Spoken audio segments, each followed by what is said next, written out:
Madam Chair, I yield myself 5 minutes. Gentleman is recognized for 5 minutes. I rise in opposition to H.R. 1938. This legislation is unnecessary and it's harmful. It cuts short the State Department's ongoing review of the Keystone XL tar sands crude pipeline. It would deny the public an adequate opportunity to comment on whether the pipeline should be built, and it benefits a specific foreign company, TransCanada Corporation, at the expense of the American people. There are really two distinct questions here. Do you think the Keystone XL pipeline is a good idea? And does this legislation make any sense?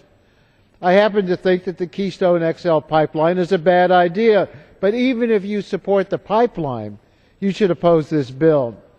The Keystone XL pipeline would carry a sludge made from Canadian tar sands through the middle of America. In doing so, it would raise gas prices, endanger water supplies, and increase carbon emissions. And that's why it should not be approved. Keystone XL is a highly controversial project. The State Department received over 200,000 comments on the supplemental draft environmental impact statement. Once it's built, we will live with the pipeline and its impacts for 50 years or more. This is a decision we need to get right.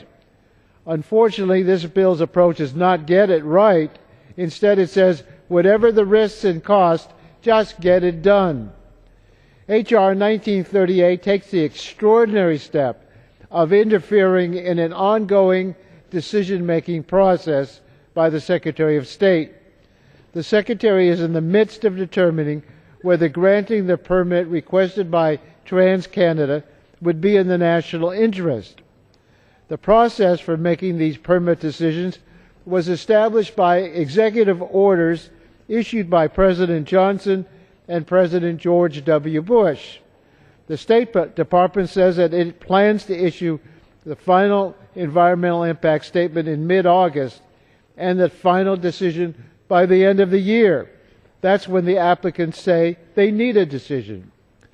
This bill overrides the executive orders and all other federal law. It short-circuits the decision-making process. It requires the President to make a decision within 30 days of the final environmental impact statement. This effectively eliminates the opportunity for public comment on the national interest determination, and it cuts the time for consulting with other agencies by 2/3. That doesn't make sense, especially when you consider the potential risks.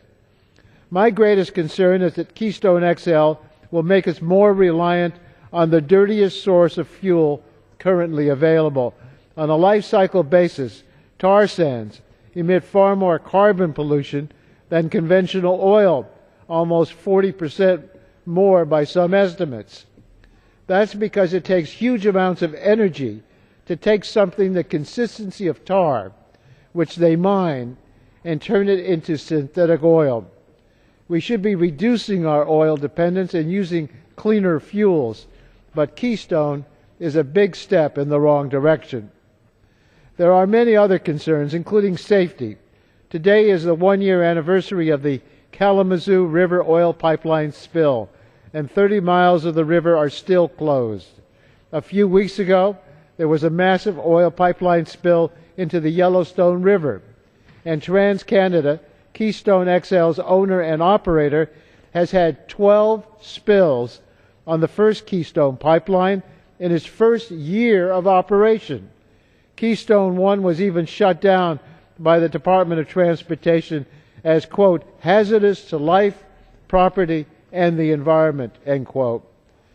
The risks from spills are exacerbated with the Keystone XL because it is routed through the Ogallala Aquifer, which spans 8 states and provides drinking water for 2 million people. With all these risks, the benefits are unclear. A study commissioned by DOE found that we will have excess pipeline capacity from Canada for the next decade or more, even without Keystone XL. And Keystone XL will likely raise, not lower, gas prices. In its permit application, TransCanada told the Canadian government that by raising prices for crude oil in the Midwest, Keystone XL will increase revenue for Canadian producers by $2 to $4 billion a year. But even if you believe we should build Keystone XL, you should oppose this legislation. If you think the project has merit, let it be yield myself another 30 seconds. Let it be approved on the merits, not rush to judgment without public comment. Cutting the public out of the process and ramming this through will only increase opposition to this project. I urge my colleagues to vote no on H.R. 1938, and I reserve the balance of my time.